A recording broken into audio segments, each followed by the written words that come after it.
We've got Twins roster developments here right off the top. Patrick Reusse in the Twins clubhouse this morning.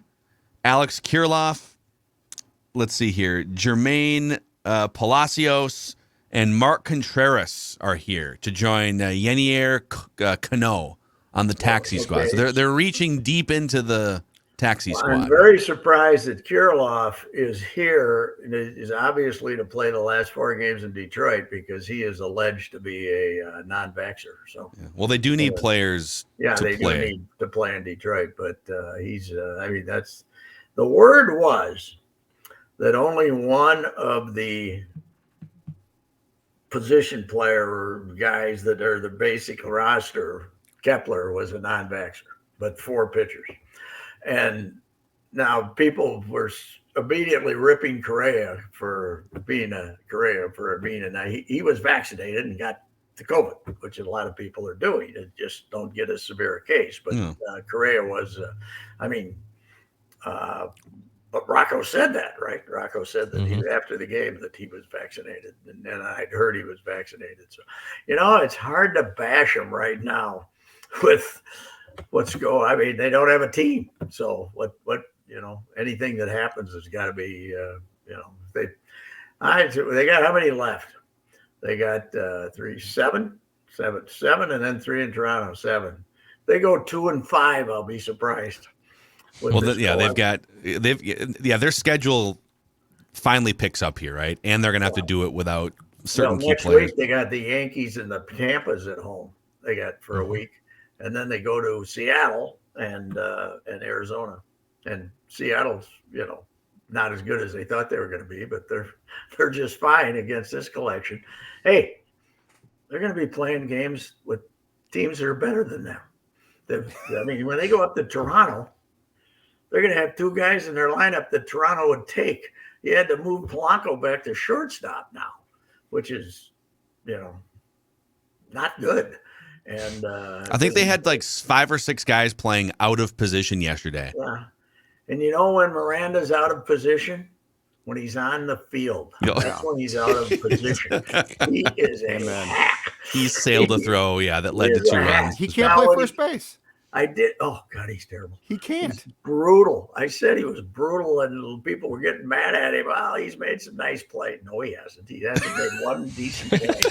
Did you see the game-losing play? Yeah, the throw. That was right out of 10-year-old baseball. That throw throw into the dugout was like this. It was unbelievable. He is a hack. He's on the run. He never sets, and he launches the ball. Well, and then the Urshela play from his butt, which Jose decided that he was going to try to stretch like he was bleeping McCovey and had no chance. Pat, it comes back to your little league theory about first base, right? Simply, you have to be able to catch the ball. You got to have a guy who plays first base who can catch the ball.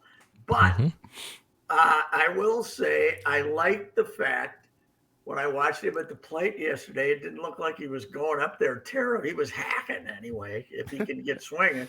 And they're going to have to play him. But we're going to find out if he's vaccinated too, because we don't know for sure if he can go to Toronto.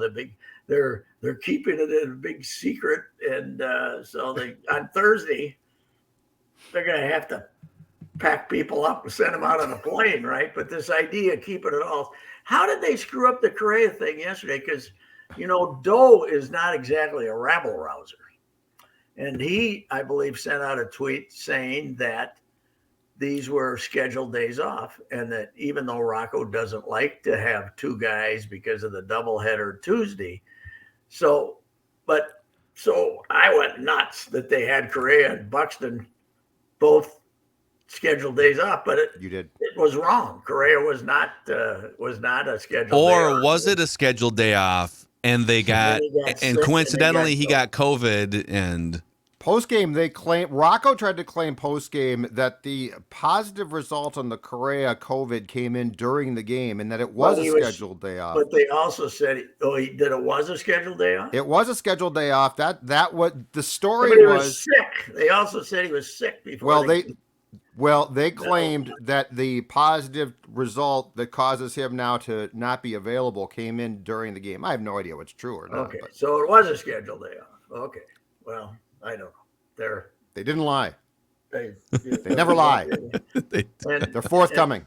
they didn't lie about that. Okay, but he was. Or they did. But they also said he was sick before like Sunday night or something, right? Okay, I have a question for you guys here because once again here, we're 5 minutes in here, and this is a 29-20 first place baseball team. They are 4.5 games up on the White Sox. Mm-hmm. They have the fourth best run differential in the American League. But I feel like you guys just don't like this team. This is a winning baseball team, overachieving, and it feels like you guys just don't like this team. Okay. Give me the lineup.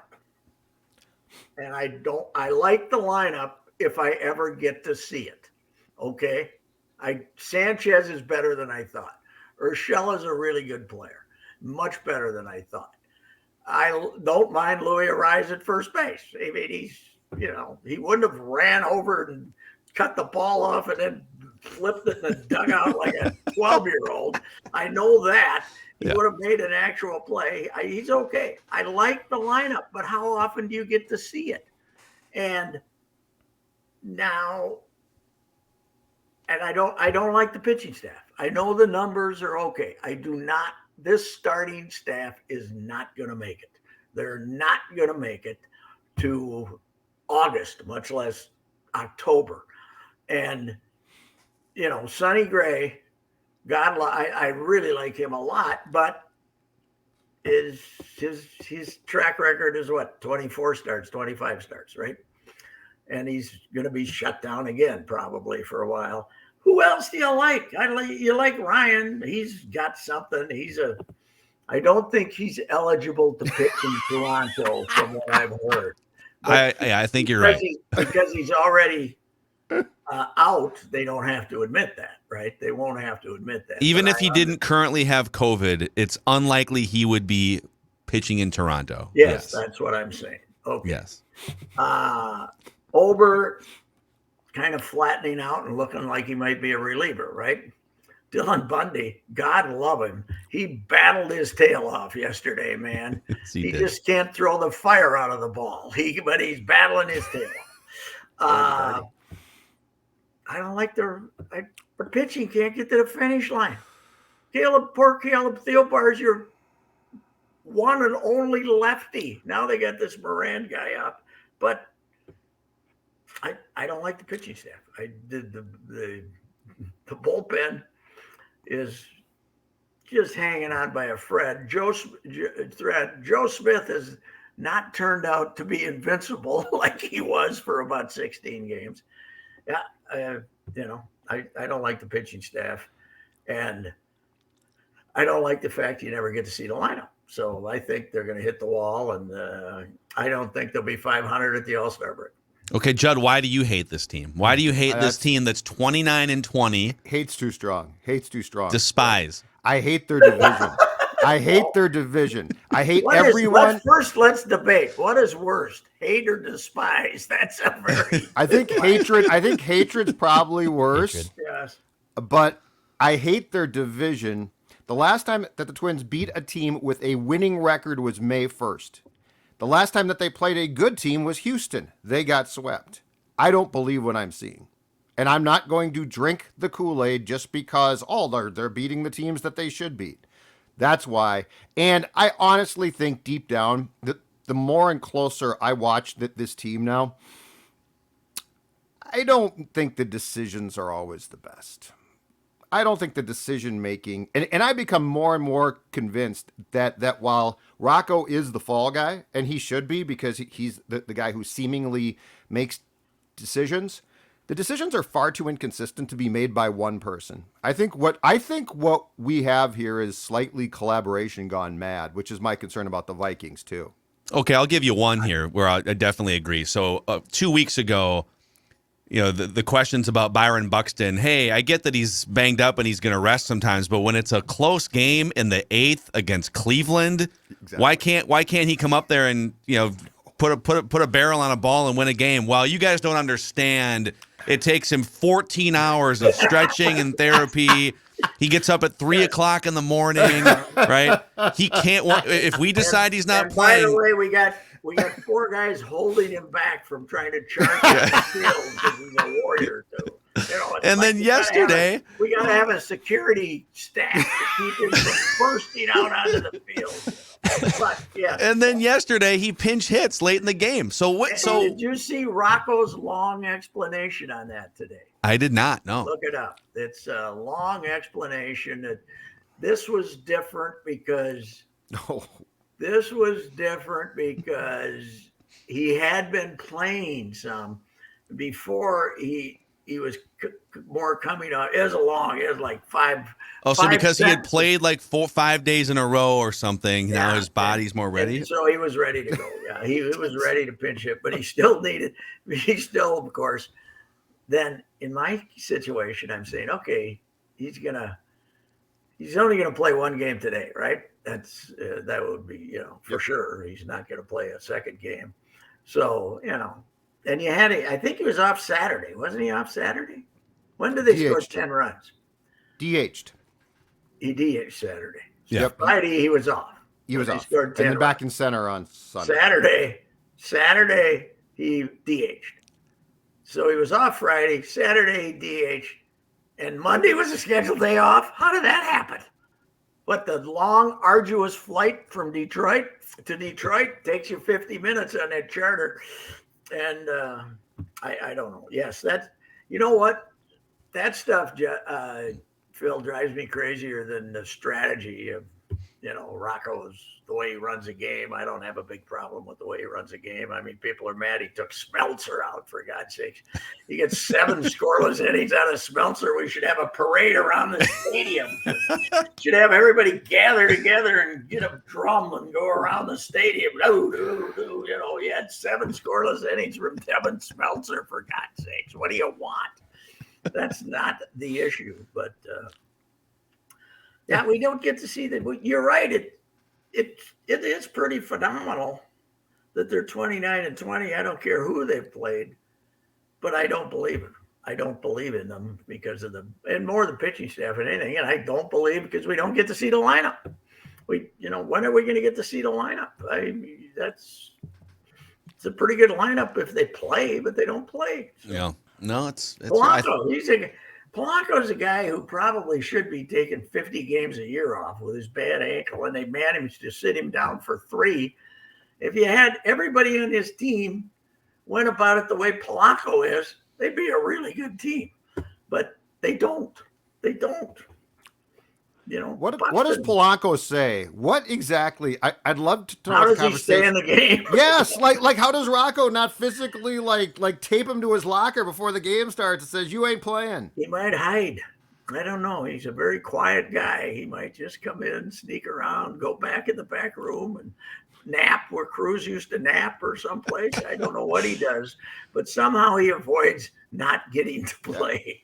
And I don't know. I don't know. Well, Phil? What's your? Do you look at it and think it can possibly work? I think. Well, first of all, I agree with the pitching assessment. I love me some Chris Archer, but my God, the way that he has to walk a tightrope, throw 28 pitches every inning. Yeah. So they're going to need a starter. Here's how I look at this. They don't have to give these wins back. So they've been stocking wins, and so now they're in a really good spot. Unless they completely tank on this road trip, they're going to be well above 500 going into the middle of June, and now we get into trade season. And so are they a Frankie Montas and a good lefty reliever away from finishing out this division? Because the White Sox just DFA'd Dallas Keuchel. They get all these injuries. There's no one else is going to come up in that division, and I don't think Cleveland's going to be around at the end. So can they add a couple arms in the next 2 months and ride this wave of wins that they've stockpiled through the first 2 months? I am not putting them on the Yankees level or the Dodgers or some of these other teams. But they don't have to give these wins back. And I guess all I'm saying is, yeah, there's a bunch of flaws and things that drive me nuts here too. But the fact that they're 9 games over 500 2 months into the season is pretty amazing. I don't think anyone expected that. It is. There's no doubt. And they haven't had Buxton, and they haven't been really healthy even before this. But it's an abomination what they're going to be presenting as a major league team in Toronto because of the Correa being sick and Kepler not being able to play, and Kepler's not playing now. But this doubleheader, by the way, will Rocco is going to deal with this like it's Lawrence Arabia trying to go to the sea, man. This is going to be the greatest challenge in the history of not just sports. Man has very your guys rarely, pitching, Pat. Man has very rarely been challenged like the Twins are playing 2 games against the Detroit Tigers today. Cole Sands and Smeltzer, baby. I like Kansas City. Once they get a little pitching to go, and once they're starting, I would much rather be the Kansas City Royals in 2023 than the Twins. I would much rather be the Kansas City Royals. No, they got, but I don't like Detroit. I don't like that team at all, and so that is a team you should, if you get 5 runs, you should beat them, and they didn't do that yet. Pat, what's your pie chart of blame for the Royce Lewis knee injury? Well, I try to look at that play. Watching that play, I didn't think he knew what the hell he was doing out there with the eye. But when I look at the replay, which I've done several times, I don't see the route doesn't look that bad to me. It looked worse. I thought he was halting more and not knowing what he was doing and then taking off watching it in person. But I don't know what I was very upset with the idea that he was not going to be prepared to be the shortstop next season by getting moved all around, because I think he had some improvement to do.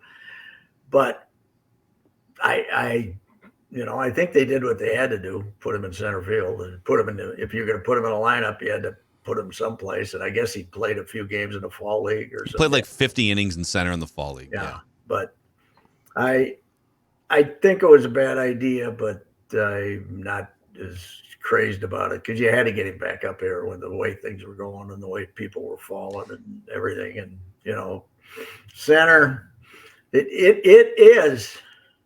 I would have liked, Derek Falvey's a kind of a gentle man in public, and Levine is, quipster and a friendly guy. I would have liked to heard the profanities that those two guys were ushering behind the scenes. That, okay, our grand experiment lasts 3 innings. Yeah. 3 innings. Yeah. Well, Judd and I were we talking when he hit the wall, or I just talked to you right afterwards? And we're watching him go back. Yep. I said, I will bet you $500 we don't see him again today. And Judd said, are you crazy? There's no chance, because he went to the dugout, but you knew immediately that he wouldn't be back again. And then Nick Gordon comes out to pinch hit, and I said, you're right, Reusse. Oh, yeah. I mean, that I did not approve of the decision, but I see it as horrible luck too. That suddenly a guy who's been in center field for 10 minutes would have a play like that he wouldn't have to try to make, right? And so it's, they have bad fortune is now following them as give me another example. I'm trying to think of another example. I guess 2011 when everybody got hurt. Yeah. When Morneau got kicked in the head, and wasn't it 2000? What year? 2011 was the bilateral leg weakness. Morneau got the concussion in 10, actually, but then he got 5 other injuries in 11. Yes, yeah. He played this. He was playing in spring training, and he came back, and he was out.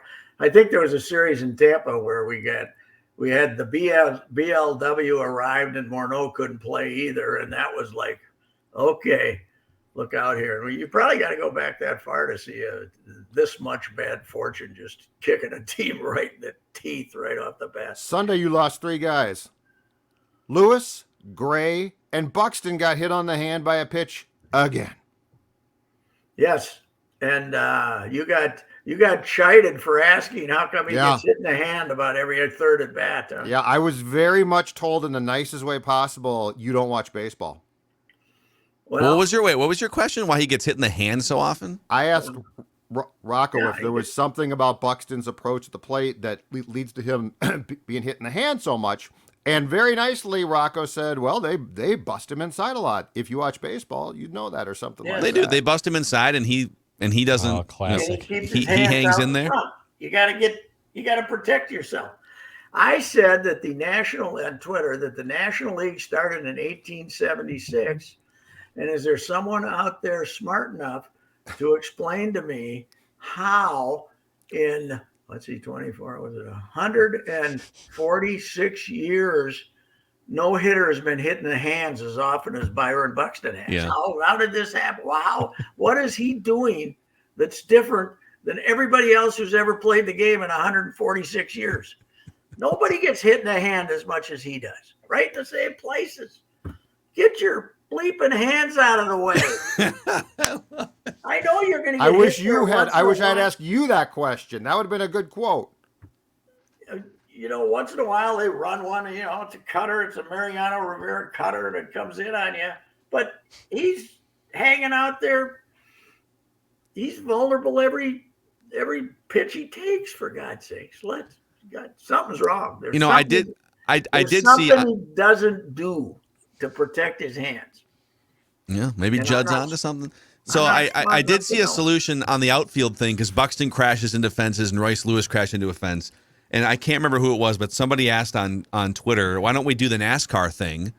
Can we make those walls just more absorbent?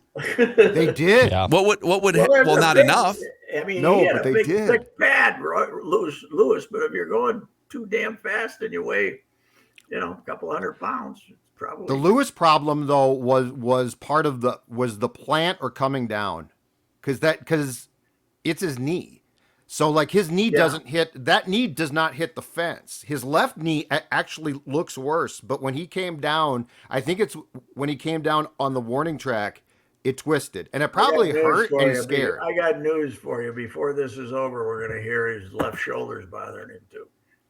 I got news for you. You're probably right. They're going to tell us that. How about your New York Rangers, Judd Lee? How about that? We forgot to talk about that. Very impressive last night. Wow. Very impressive. An ass kicking.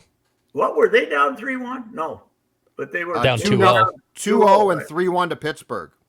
Yep. So they have 2003 wild. They have played 14 games. Meanwhile, the Lightning have been sitting on the beach smoking marijuana for a week, right? I mean, they're and drinking beer too. Don't forget that. Now they have to play Wednesday. They got to turn it around. Yes, they're going to turn around and play Wednesday. Good luck, Rangers, though. Game one.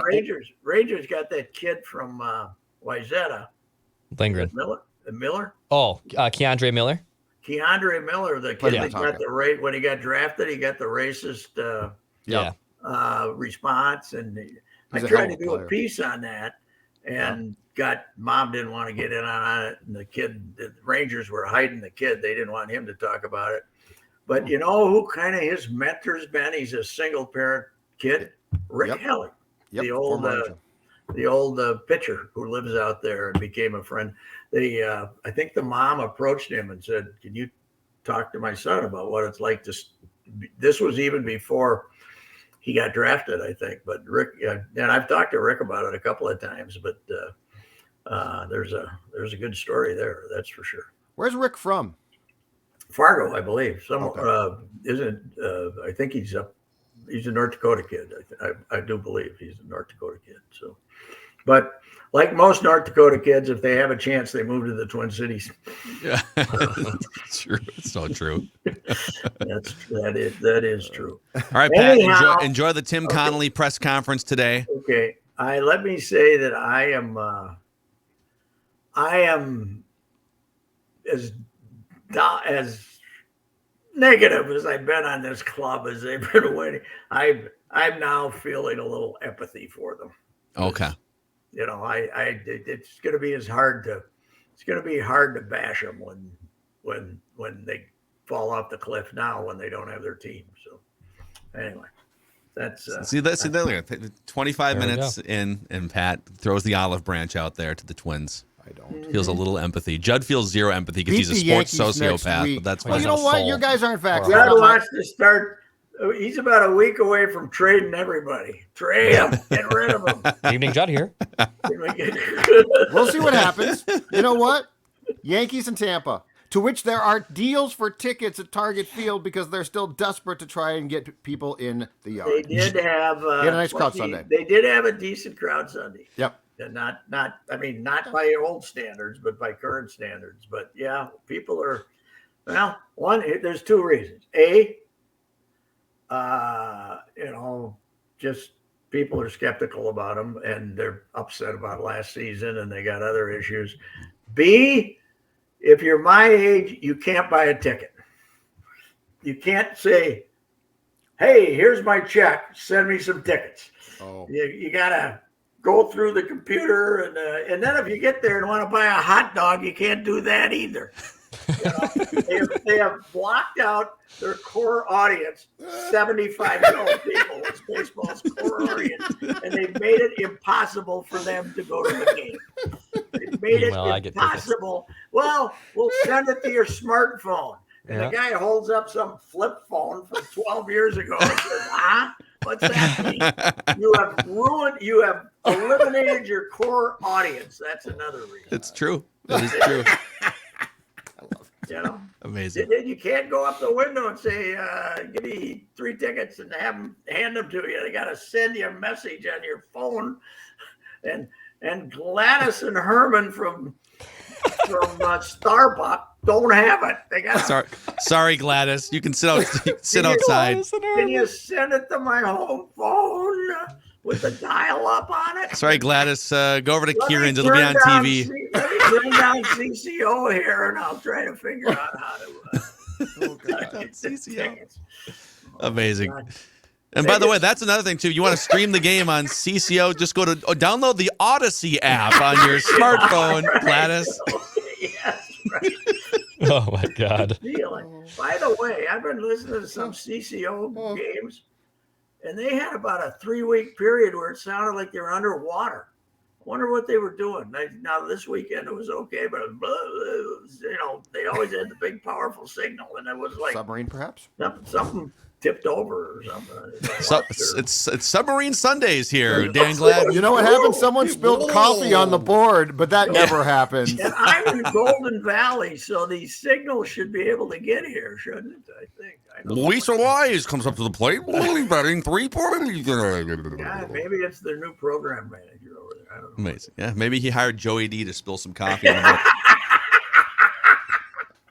Maybe Joey D's the assistant technical director over there. Bring back Joey D.